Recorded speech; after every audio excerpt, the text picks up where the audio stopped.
नमस्कार प्रिय दर्शकों, स्वागत है आपका हमारे YouTube चैनल। दोस्तों, गरुड़ पुराण के अनुसार मृत्यु से पूर्व मनुष्य को यह 7 संकेत मिलते हैं।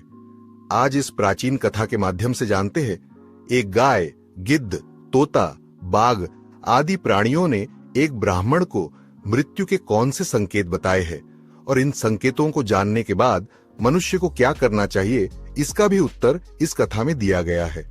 यह कथा अत्यंत ज्ञानवर्धक है। इसी दर्शकों, हम कहानी शुरू करें और आप इस वीडियो में खो जाएं। इससे पहले अगर आप हमारे चैनल पर पहली बार आए हैं तो हमारे YouTube चैनल को सब्सक्राइब करें। प्रिय दर्शकों, अगर आप भी भगवान श्री कृष्ण को सच्चे दिल से मानते हो तो कमेंट में सच्ची श्रद्धा से जय श्री कृष्ण जरूर लिखें। एक मनुष्य को इस कथा को पूरा जरूर सुनना चाहिए। इस कथा में आपको अनेक जीवन उपयोगी ज्ञान की बातें पता चलेंगी जो आपके जीवन को सुखमय बना सकती है। तो चलिए शुरू करते हैं। पुराने समय की बात है, मध्य देश की एक सुंदर नगरी में हरिदास नामक एक ब्राह्मण निवास करता था। वह अपनी भक्ति, विद्वता और नेक स्वभाव के कारण पूरे गांव में प्रसिद्ध था। हरिदास भगवान विष्णु का परम भक्त था और नित्य नियम से उनकी पूजा करता था। उसके घर में धन धान्य और सुख समृद्धि की कोई कमी नहीं थी। उसका परिवार प्रेम और उल्लास से भरा हुआ था। लेकिन इन सब के बावजूद हरिदास के मन में एक ऐसा भय छिपा हुआ था जिसने उसके सुखी जीवन को अंधकारमय बना दिया था। वह हर समय मृत्यु के बारे में सोचता रहता।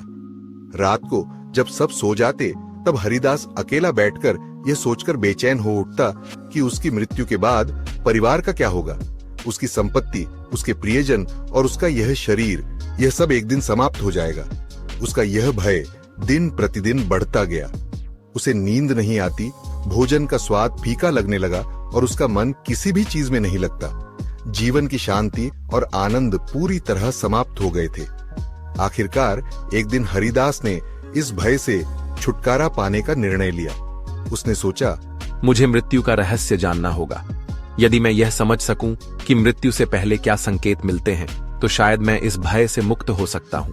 इस विचार के साथ हरिदास ने अपने परिवार और संपत्ति को पीछे छोड़ दिया और नगर नगर भटकने लगा।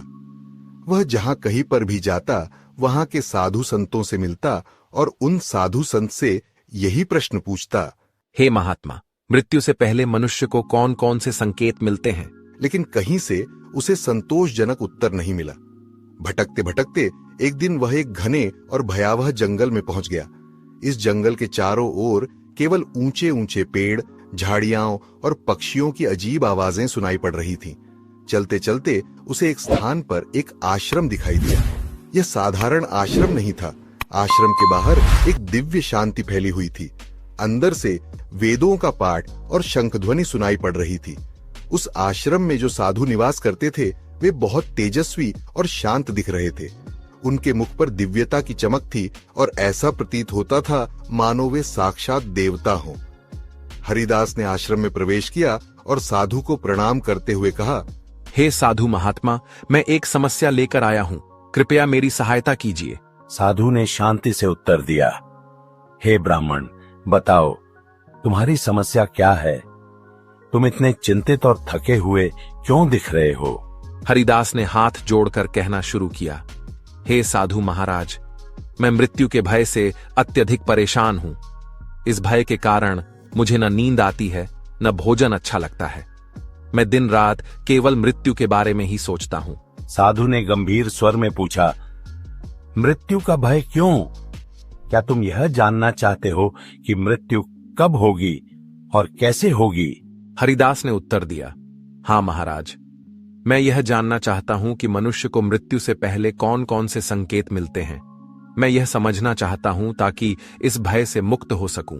साधु ने हरिदास की बात ध्यान से सुनी और फिर कहा, हे ब्राह्मण, मृत्यु का रहस्य जानने के लिए तुम्हें इस जंगल में गहराई तक जाना होगा। इस जंगल में जो भी पशु पक्षी या कोई विचित्र चीज मिले उनसे मृत्यु के विषय में पूछो। ये सभी तुम्हें मृत्यु से पहले मिलने वाले संकेतों के बारे में बताएंगे। लेकिन याद रखना, वे तुमसे पहले एक पहेली पूछेंगे। यदि तुम उनकी पहेली का सही उत्तर दोगे तो ही वे तुम्हें मृत्यु का संकेत बताएंगे।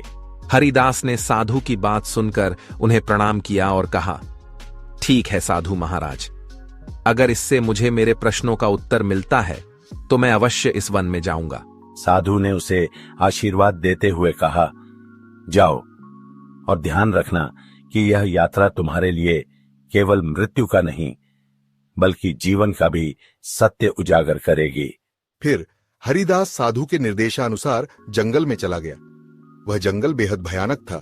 बड़े बड़े पेड़ जिनकी शाखाएं मानो आकाश को छू रही थीं, चारों ओर फैले हुए थे। हरियाली के बीच डरावनी चुप्पी थी। जंगली जानवरों की आवाजें वातावरण को और भयावह बना रही थीं। हरिदास भयानक जंगल में धीरे धीरे आगे बढ़ रहा था। चारों ओर ऊंचे ऊंचे पेड़ों का सघन घेरा था। चलते चलते उसकी नजर एक विशालकाय पेड़ पर पड़ी। ये कोई साधारण पेड़ नहीं था। उसकी शाखाएं किसी राजा के मुकुट की तरह फैली हुई थीं और तना इतना मोटा था कि उसे 4 लोग मिलकर भी घेर नहीं सकते थे। पेड़ के चारों ओर एक रहस्यमयी आभा थी और ऐसा प्रतीत हो रहा था जैसे वह पेड़ उसे देख रहा हो। जैसे ही हरिदास पेड़ के पास पहुंचा, पेड़ की गहरी धीमी आवाज गूंजी, हे ब्राह्मण, तुम कौन हो और इस भयानक वन में क्यों आए हो? तुम्हें किसने यहाँ पर भेजा है? सब कुछ सच सच बताओ। हरिदास ने दोनों हाथ जोड़कर विनम्रता से कहा, हे महावृक्ष, मैं मृत्यु के रहस्य को जानने के लिए यहां आया हूं। मुझे यह जानना है कि मृत्यु से पहले कौन कौन से संकेत मिलते हैं। क्या आप मेरी सहायता कर सकते हैं? फिर पेड़ ने धीरे धीरे अपना असली रूप धारण किया।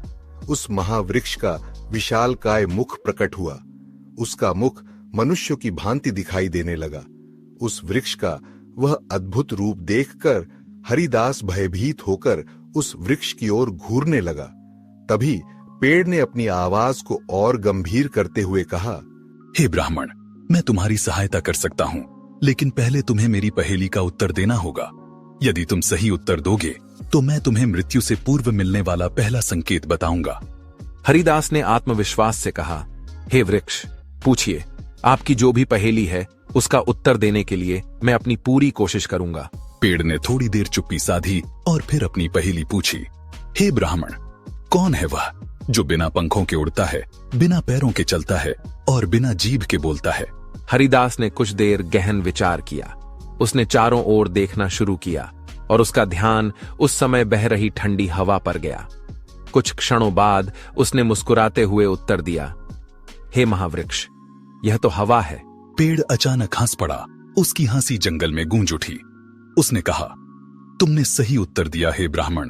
अब सुनो, मृत्यु का पहला संकेत यह है जब व्यक्ति के शरीर की ऊर्जा क्षीण होने लगे और वह हर समय थकान महसूस करे तो समझो मृत्यु निकट है।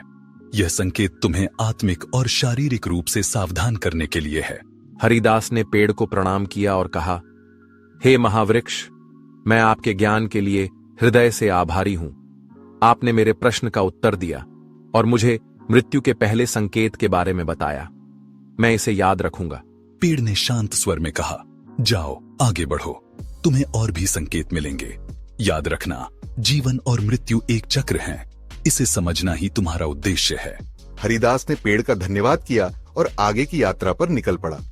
उसके मन में अब और अधिक उत्सुकता थी कि वह आने वाले संकेतों को जाने और समझे। हरिदास जंगल में बोलने वाले पेड़ से पहला संकेत जानने के बाद और आगे बढ़ा। रास्ता और अधिक भयावह और चुनौतीपूर्ण हो गया था। पेड़ों की शाखाएं आपस में उलझी हुई थीं और झाड़ियों से अजीब आवाजें आ रही थीं। चलते चलते अचानक उसकी नजर एक विशाल गिद्ध पर पड़ी जो एक सूखे पेड़ की डाल पर बैठा था। गिद्ध का आकार साधारण पक्षियों से कई गुना बड़ा था। उसकी आंखें चमक रही थीं, मानो वह सब कुछ देख सकता हो। उसकी चोंच और पंख इतने तेजस्वी थे कि एक क्षण के लिए हरिदास को भय का अनुभव हुआ, लेकिन उसने साहस बटोरकर गिद्ध को प्रणाम किया। जैसे ही हरिदास उसके पास पहुंचा, गिद्ध ने गहरी और तीखी आवाज में पूछा, हे मनुष्य, तुम कौन हो और इस घने जंगल में क्या कर रहे हो? हरिदास ने हाथ जोड़कर विनम्रता से कहा, हे गिद्ध, मैं एक साधारण ब्राह्मण हूं। मैं मृत्यु का रहस्य जानने के लिए भटक रहा हूं। मुझे मृत्यु से पूर्व मिलने वाले संकेतों के बारे में जानने की जिज्ञासा है। कृपया मेरी सहायता करें। गिद्ध ने अपनी पंखों को फैलाते हुए कहा, मैं तुम्हारी सहायता कर सकता हूं, लेकिन उसके लिए तुम्हें मेरी एक पहेली का उत्तर देना होगा। यदि तुम उत्तर सही दोगे तो मैं तुम्हें मृत्यु से पूर्व मिलने वाला एक महत्वपूर्ण संकेत बताऊंगा। हरिदास ने कहा, पूछिए हे महाज्ञानी गिद्ध, आपका जो भी सवाल है मैं उसका उत्तर देने की पूरी कोशिश करूंगा।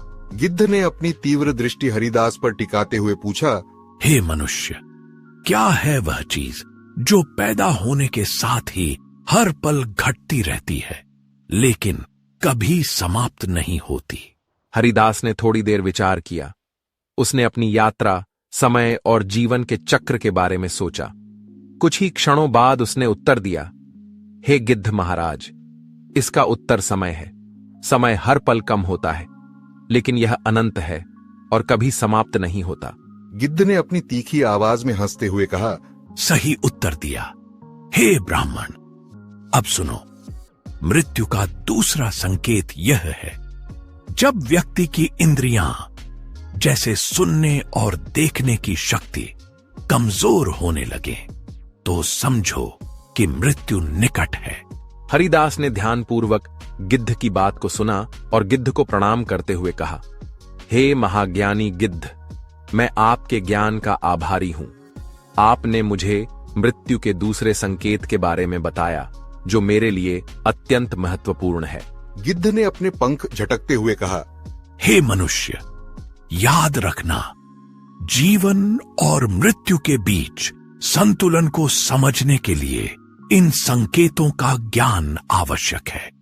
अब आगे बढ़ो, तुम्हारी यात्रा अभी पूरी नहीं